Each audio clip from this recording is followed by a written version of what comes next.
Give the call to the member for Newcastle. Order. My question is to the Minister for Education. What action has the Albanese Labor government taken to make our schools better and fairer? Give the call to the Minister for Education. Thanks, Mr Speaker, and can I thank the sensational member for Newcastle for her question.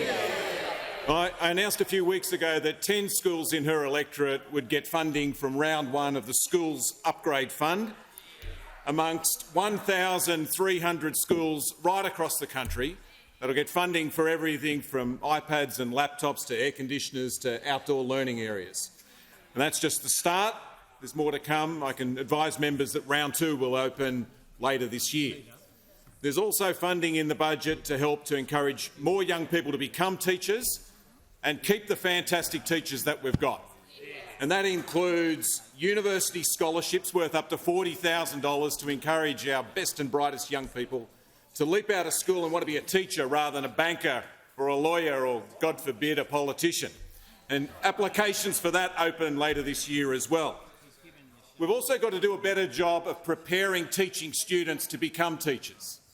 Ask most teachers and they'll tell you they never really felt prepared when they left university, that prac wasn't up to scratch, that the practical experience they got when they were a student wasn't really enough, that university didn't give them everything they needed to teach children to read or write or manage a disruptive classroom. Fixing that's important. I think I've told the House before that up to 50% of teachers quit in the first 5 years. And this, what's happening at university, is a big part of that. So when education ministers meet in the next few weeks, we'll look at the reforms that we need to make to fix teacher training. We'll also look at two other things that cause problems in our schools. And if you're a parent of a school-aged child, then I suspect you'll know what I'm talking about. Mobile phones and vaping. They're not at school yet, Barnaby, but they will be soon. If you're focused on your phone, then you're not focused on the teacher and so you're not learning. Some states have banned phones in schools, others are thinking about it. At the next meeting with education ministers, I'll put on the table a proposal for a consistent national approach to the banning or restriction of mobile phones by students in our schools. And on vaping, ask any parent with a child in high school, Member for McMahon tells me about this all the time, and they'll tell you they're worried about it. Catherine as well. Principals will tell you it's a behaviour issue.